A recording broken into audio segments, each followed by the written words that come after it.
uma sala de aula com 30 alunos. Cada aluno apresenta conhecimentos prévios diferentes, interesses diferentes e habilidades diferentes. Na aula tradicional, praticamente ignoramos estes fatores e ensinamos um mesmo conteúdo de uma mesma forma a todos os alunos. A inserção da tecnologia no ensino híbrido tem o propósito claro de personalizar o ensino, adequando tempo, percurso, ritmo e/ou espaço do aluno. Aliás, para o ensino híbrido, não há oposição entre o estudo via tecnologia e o estudo presencial. A sala de aula deixa de ser o único espaço de acesso ao conhecimento e as tecnologias estão presentes em todos os espaços, coexistindo com outras atividades propostas pelo professor. No ensino híbrido, podemos propor estações de trabalho em que o mesmo conteúdo é ensinado de diferentes formas, por vídeos, exercícios autocorrigíveis, textos ou com a explicação do professor. E cada aluno pode aprender utilizando o modo que é melhor para ele. É importante ressaltarmos também que quanto mais informações o professor obtiver a respeito do que o aluno faz nos momentos mediados pela tecnologia digital, mais condições ele terá de propor atividades diferenciadas, favorecendo a personalização do ensino. Os dados gerados com o uso dos recursos digitais servem de apoio para o professor para decisões pedagógicas e avaliação de sua prática. Lembra-se dos modelos de ensino híbrido que vimos na segunda aula? Vamos analisar agora qual o papel da tecnologia em cada um desses modelos. No modelo de rotação por estações ou de rotação individual, por exemplo, a tecnologia pode fazer parte de uma das estações definidas pelo professor. Nesta estação, que terá o uso da tecnologia, por exemplo, o aluno pode assistir a vídeos conceituais para que posteriormente ele faça exercícios numa plataforma adaptativa ou até mesmo que expressem criticamente a sua opinião a respeito daquilo que estão aprendendo. Já no modelo de laboratório rotacional, a relevância da tecnologia digital é ainda mais evidente, pois nesse modelo trabalhamos com a sala de aula e o laboratório de informática simultaneamente, com parte dos alunos da turma em cada um dos espaços. Como parte dos alunos ficarão no laboratório de informática, o computador terá um papel fundamental na aprendizagem dos estudantes, podendo ser utilizado um software ou uma plataforma que gere dados ao professor e aos estudantes sobre aquilo que é ensinado, personalizando o ensino a partir dos resultados obtidos por cada um dos alunos. O que diferencia esse modelo do que acontece em muitas escolas é que deve existir uma conexão muito clara do que o aluno está aprendendo e praticando no laboratório com o conteúdo de sala de aula. Nos modelos virtual enriquecido, à la carte e flex, o ensino online é um dos principais momentos de aprendizagem dos estudantes. Sendo assim, saber utilizar as tecnologias digitais para gerar dados sobre os alunos, sobre o que eles realizaram e sobre o desempenho de cada um no processo de aprendizagem é uma habilidade que deve ser desenvolvida pelo professor. É interessante conhecermos como alguns professores utilizavam as tecnologias digitais antes de conhecer o ensino híbrido e agora, depois que o adotaram em suas aulas. Vamos assistir a seguir alguns depoimentos. Bom, a grande vantagem foi reaprender a utilizar a tecnologia. A tecnologia passou a ter um novo caráter nas minhas aulas. Ela vem a serviço dessa nova pedagogia, né, onde os alunos aprendem por si mesmos e os professores são orientadores nesse processo. Então mudou radicalmente desde o planejamento, aplicação e avaliação das minhas aulas. As minhas aulas antes de conhecer o ensino híbrido eram aulas exclusivamente expositivas. Mesmo quando eu utilizava a tecnologia, eu sempre utilizava a serviço da aula expositiva. Então ele tinha que aprender o conteúdo da aula e a minha única preocupação era essa. Então seja o uso de jogos, seja o uso de visitas virtuais, filmes, mesmo usando como documentos históricos, que a minha disciplina é história, eles sempre estão a serviço da aula expositiva. A partir do momento em que eu comecei o ensino híbrido, a aula tomou uma nova dinâmica, né? Os alunos tomaram a direção da aula e as atividades foram completamente modificadas, inclusive na estrutura espacial, né, física da sala de aula. E a tecnologia teve um novo papel, eu tive um novo papel, que foi muito importante. Eu passei de orador para facilitador, estive mais perto dos alunos dessa forma e não mais estava preocupado com os conteúdos, ou só com os conteúdos, né? O foco mudou dos conteúdos e eu parti para preocupações com relacionamentos, com a personalização ou com a autonomia dos alunos. Eu notei de cara um aumento no interesse na participação dos alunos também. Houve um crescimento no engajamento. Acho que é reflexo de usar mídias e interfaces com as quais eles estão mais acostumados. Nas turmas com as quais eu já trabalhei em ensino híbrido, eu tive aí um crescimento de 100% da participação de maneira global. Antes do ensino híbrido, eu sempre optava por aulas expositivas, utilizava no máximo curso multimídia, eu chamaria até de uma aula expositiva multimídia. Tinha algum enriquecimento visual, mas não bastante para conseguir atrair todos os alunos, então existe algum desinteresse e tal. Hoje eu tenho definitivamente uma participação mais ativa, né? Os alunos usam os recursos, mesmo que trabalhando por sala de aula invertida, eu tenho alunos mais interessados e aí ganha dinamismo mesmo porque a gente pode trabalhar de uma maneira diferente em sala. Bom, eu acredito que são 3 pontos. O primeiro é a questão da autonomia do aluno, o aluno poder aprender a aprender, buscar conhecimento sozinho, ele se tornar livre, né? Ele não depender da escola, do professor quando ele se formar. O segundo ponto, eu acho que é a questão da personalização do ensino. Você poder trabalhar com cada aluno, observar as suas dificuldades, o seu aprendizado, cada aluno poder aprender no seu ritmo, na sua velocidade e avançando conforme vai aprendendo realmente. Não a massificação do ensino, que eu acho que esse é um grande problema que temos na educação. E o terceiro ponto que eu vejo de possibilidade do ensino híbrido é o relacionamento entre professor e aluno. É você poder se aproximar mais do seu aluno, conhecê-lo melhor e o aluno também ter mais abertura para poder aprender melhor com o professor. Antes, as minhas aulas que eu utilizava tecnologia eram nada mais do que aulas expositivas com o uso da tecnologia. Então eu troquei o giz pela lousa digital, mas a aula continuou a mesma. Então, ao invés de eu fazer um desenho na lousa, eu pegava um desenho na internet e colocava na apresentação. Trazia vídeos e tal, mas continuava aquela aula expositiva. E a atividade para casa continuava o PDF, eu utilizava o recurso da tecnologia, mas com o ensino tradicional. Depois do ensino híbrido, eu repensei a sala de aula, repensei o meu método de ensino. Então, os alunos puderam trabalhar em grupo, trabalhar em atividades diferenciadas, puderam trabalhar com várias atividades numa mesma aula, eles puderam aprender no ritmo deles, então com videoaulas ou com atividades em casa, em ferramentas online que eles pudessem preencher. Então eu não só utilizei a tecnologia, como repensei a sala de aula. Fica evidente que as tecnologias digitais auxiliam você, professor ou professor, a personalizar o aprendizado de seus alunos, principalmente por 4 motivos. Primeiro, porque você terá mais tempo para focar em alunos que estão com dificuldades, enquanto outros alunos aprofundam o conteúdo assistindo a videoaulas, fazendo pesquisas ou utilizando jogos educativos online. Segundo, também lhe permitirá auxiliar os alunos a trabalhar de forma colaborativa, intervindo nos grupos menores, enquanto outros estão fazendo atividades online. Terceiro, você poderá utilizar jogos e plataformas adaptativas que forneçam dados e relatórios em tempo real, permitindo a você identificar as facilidades e dificuldades dos alunos antes das avaliações formais, quando já não há tempo suficiente para pensar em novos caminhos de ensino. E quarto, permitirá que os estudantes tenham mais autonomia e sejam responsáveis pelo processo de apropriação do conteúdo que mais lhes interessa. A seguir, veremos uma palestra em que Salman Khan conta sobre como e por que ele criou a Khan Academy, uma coleção estruturada de vídeos educacionais e exercícios interativos, oferecendo conteúdo completo em matemática e outros assuntos.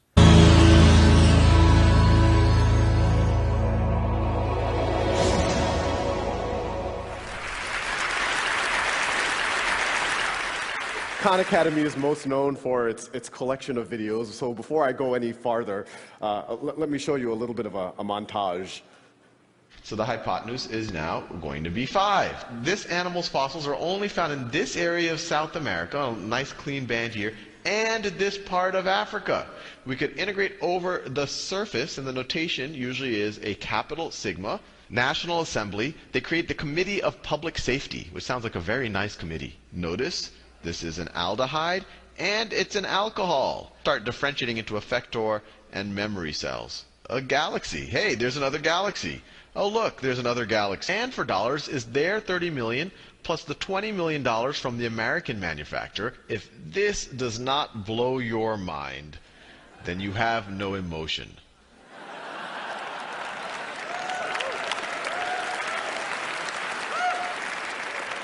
We now have on the order of 2,200 videos covering everything from basic arithmetic all the way to vector calculus and some of the stuff that you saw up there. We have a million students a month using the site, watching on the order of 100 to 200,000 videos a day. But what we're going to talk about in this is how we're going to the next level. But before I do that, I want to talk a little bit about really just how I got started. And some of y'all might know, about 5 years ago, I was an analyst at a hedge fund, and I was in Boston, and I was tutoring my cousins in New Orleans remotely. And I started putting the first YouTube videos up really just as kind of a nice to have, just kind of a supplement for my cousins, something that might, give them a refresher or something. And as soon as I put those first YouTube videos up, something interesting happened. Actually, a bunch of interesting things happened. The first was the feedback from my cousins. They told me that they preferred me on YouTube than in person.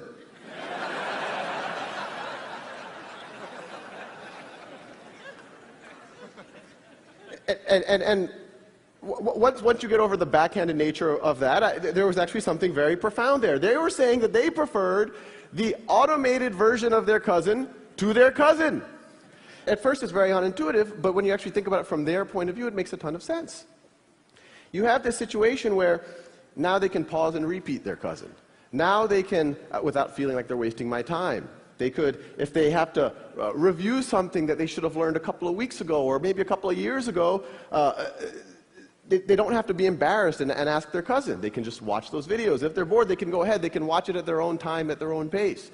And probably the least appreciated, aspect of this is the notion that the very first time that you're trying to get your brain around a new concept, the very last thing you need is another human being saying, do you understand this? And that's what was happening with the interaction with my cousins before, and now they could just do it kind of in the intimacy of their own room. The other thing that happened is, I put them on YouTube just for the, I saw no reason to make it private, so I let other people watch it, and then people started stumbling on it, and I started getting some comments and some letters and all sorts of kind of feedback from random people around the world, and these are just a few. This is actually from one of the original calculus videos, and someone wrote just on YouTube, it was a YouTube comment. First time I smiled doing a derivative. And let's pause here. This person did a derivative, and then they smiled. And then in response to that same comment, this is on the thread, you could go on YouTube and look at these comments, someone else wrote, same thing here. I actually got a natural high and a good mood for the entire day. Since I remember seeing all of this matrix text in class, and here I'm all like, I know Kung Fu. And we got a lot of feedback along those lines. It's clearly it was helping people. But then as the viewership kept growing and kept growing, I started getting letters from people, and it was starting to become clear that it was actually more than just a nice to have. This is just an excerpt from one of those letters. My 12-year-old son has autism and has had a terrible time with math. We have tried everything, viewed everything, bought everything. We stumbled on your video on decimals, and it got through. Then we went on to the dreaded fractions. Again, he got it. We could not believe it. He is so excited. And so you can imagine, here I was, an analyst at a hedge fund. It was very strange for me to do something of social value.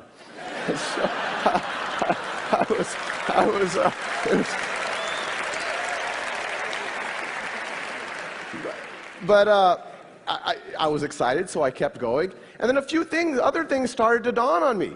That not only would it help my cousins right now, or these people who were sending letters, but it could maybe that this content will never go old, that it could help their kids or their grandkids. If Isaac Newton had done YouTube videos on calculus, I wouldn't have to. Assuming he was good. We don't know. The other thing that happened, even at this point, I said, okay, maybe it's a good supplement, it's good for motivated students, it's good for maybe homeschoolers. But I didn't think it would be something that would somehow penetrate the classroom. But then I started getting letters from teachers. And the teachers would write saying, we've used your videos to flip the classroom. You've given the lectures. So now what we do, and this could actually happen in every classroom in America tomorrow, what I do is I assign the lectures for homework, and what used to be homework, I now have the students doing in the classroom. And I want to pause here for...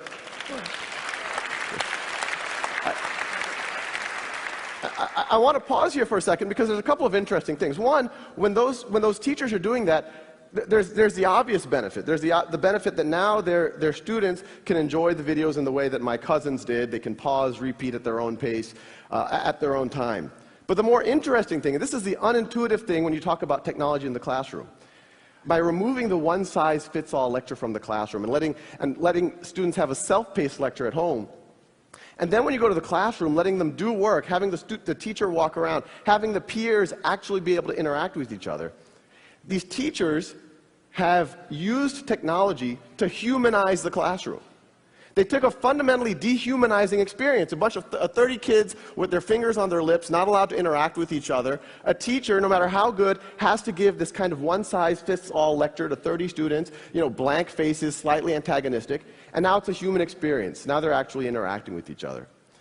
So once the Khan Academy kind of, I quit my job and we turned into a real organization, we're a not-for-profit, the question is, how do we take this to the next level? How do we take what those teachers were doing to their natural conclusion?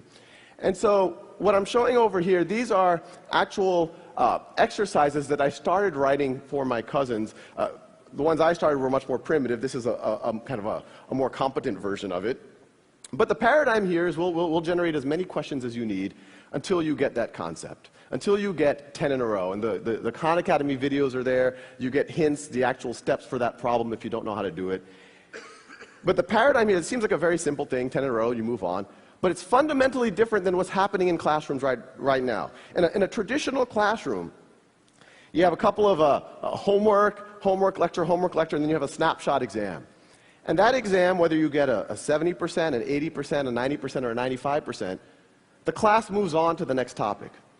And even that 95% student, what was the 5% they didn't know? Maybe they didn't know what happens when you raise something to the 0th power. And then you go build on that in the next concept. That's analogous to, imagine learning to ride a bicycle. And I give you a bicycle, maybe I give you a lecture ahead of time, and I give you that bicycle for 2 weeks, and then I come back after 2 weeks, and I say, well, let's see, you're having trouble taking left turns, you can't quite stop. You're an 80% bicyclist. So I put a big C stamp on your forehead, and then I say, here's a unicycle. But as ridiculous as that sounds, that's exactly what's happening in our classrooms right now. And the idea is, you fast forward and good students start failing algebra all of a sudden and start failing calculus all of a sudden, despite it being smart, despite having good teachers, and it's usually because they had these Swiss cheese gaps that kept building throughout their foundation. So our model is learn math the way you would learn anything, like the way you would learn a bicycle. Stay on that bicycle.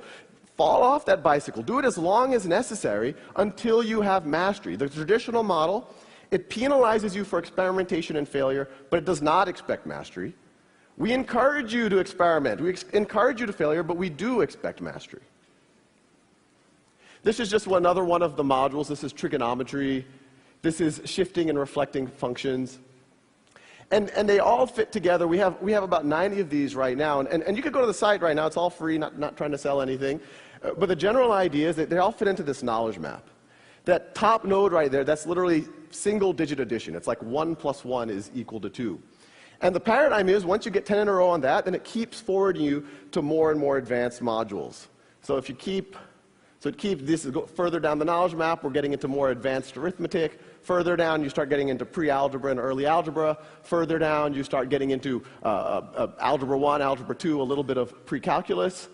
And the idea is from this, we can actually teach everything. Well, everything that can be taught in this type of a framework. So you can imagine, and this is what we are working on, is from this knowledge map, you have logic, you have computer programming, you have grammar, you have genetics, all based off of that core of, okay, if you know this and that, now you're ready for this next concept. Now, that can work well for an individual learner, and I encourage one for you to do it with your kids, but I also encourage everyone in the audience to do it yourself. It'll change what happens at the dinner table. But what we want to do is use the natural conclusion of the flipping of the classroom that those early teachers had emailed me about. And so what I'm showing you here, this is actually data from a pilot in the Los Altos School District, where they took 2 5th grade classes and 2 7th grade classes and completely gutted their old math curriculum. These kids aren't using textbooks, they're not getting one-size-fits-all lectures, they're doing Khan Academy, they're doing that software for roughly half of their math class. And I want to make it clear, we don't view this as the complete math education. What it does is, and this is what's happening in Los Altos, it frees up time. This is the blocking and tackling, making sure you know how to do a system of equations, and it frees up time for the simulations, for the games, for the mechanics, for the robot building, for the estimating how high that hill is based on its shadow. And so the paradigm is the teacher walks in every day, every kid works at their own pace, and a teacher this is actually a live dashboard from Los Altos School District, and they look at this dashboard. Every row is a student. Every column is one of those concepts. Green means the student's already proficient. Blue means that they're working on it, no need to worry. Red means they're stuck. And what the teacher does is literally just says, let me intervene on the red kids. Or even better, let me get one of the green kids who are already proficient in that concept to be the first line of attack and actually tutor their peer.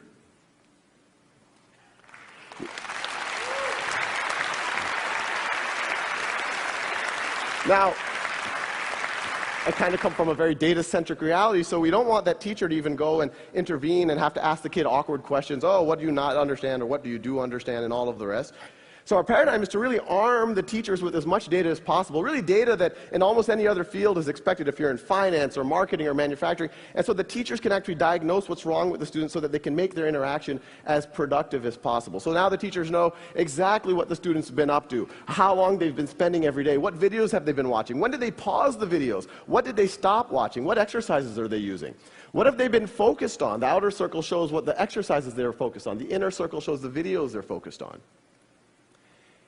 And the data gets pretty granular, so you can actually see the exact problems that the student got right or wrong. Red is wrong, blue is right. The leftmost question is the first question that the student attempted. They watched the video right over there. And then you could see eventually they were able to get 10 in a row. It's almost like you can almost see them learning over those last 10 problems. They also got faster. The height is how long it took them.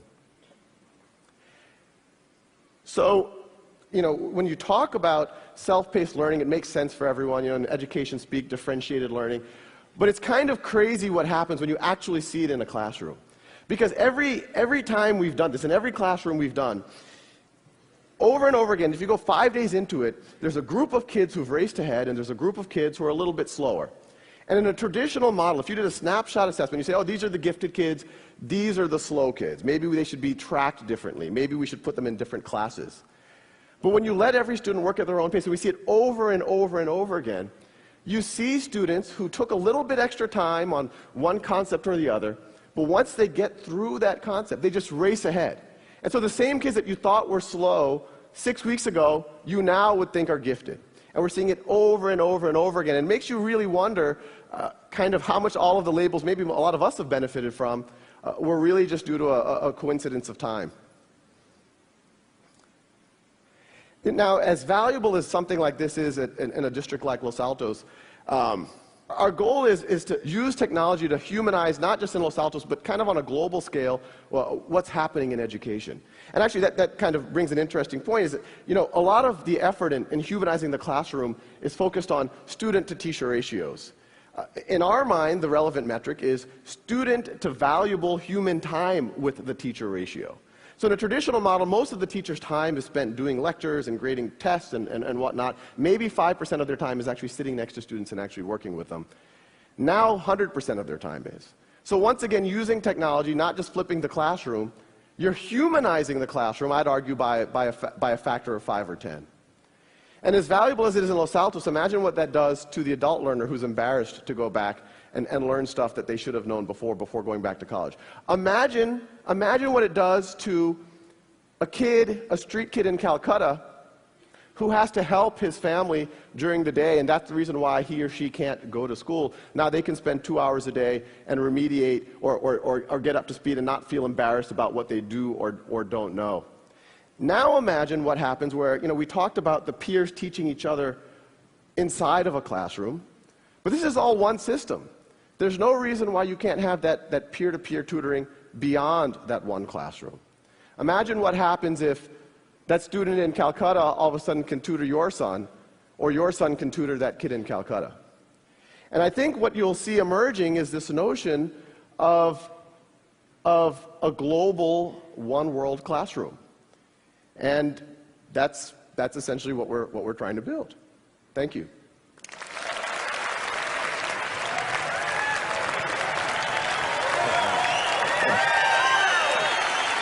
I'll ask you about 3 or 4 questions, so we got plenty of time. Okay.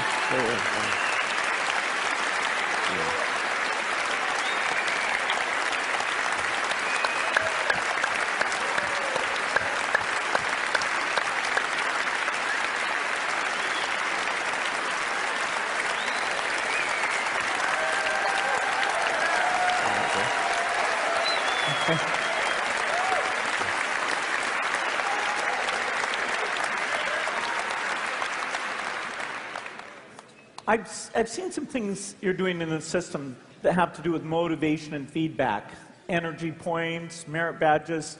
Tell me what you're thinking there. Oh yeah, no, we have an awesome team working on it. It's not, and I have to make it clear, it's not just me anymore. I'm still doing all the videos. We have a kind of a rock star team doing the software. Yeah, we've put a bunch of game mechanics in there where you get these badges. We're going to start having leaderboards by areas, and you get points. And it's actually been pretty interesting. Just the wording of the badging or how many points you get for doing something, we see on a system-wide basis like tens of thousands of like 5th graders or 6th graders going one direction or another depending on what badge you give them. And the collaboration you're doing with Los Altos, how did that come about?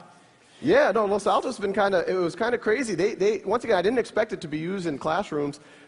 Someone from their board came and said, oh, what would you do if you had carte blanche in a classroom? And I said, well, I would just, every student work at their own pace on something like this. We'd give a dashboard, and they said, oh, this is kind of radical. We have to think about it. And me and the rest of the team were like, oh, they're never going to want to do this. But literally the next day, they're like, can you start in 2 weeks? And so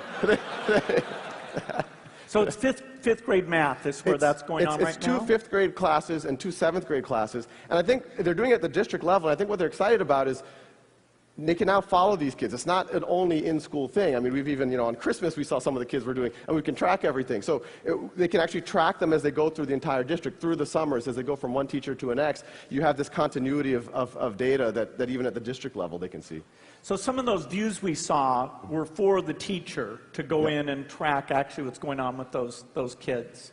So you're getting feedback on those teacher views to see what they think they need? Oh yeah, actually most of those were kind of specs by the teachers. We made some of those for students so they could see their data, but we have a very tight design loop with the teachers themselves, and they're literally saying, hey, this is nice, but like that focus graph, a lot of students said, a lot of the teachers said, I have a feeling that a lot of the kids are jumping around and not focusing on one topic, so we made that focus diagram for them. So it's all been teacher driven. It's been pretty crazy. Is this ready for prime time? Do you think a lot of classes next school year should try this thing out? Yeah, it's ready.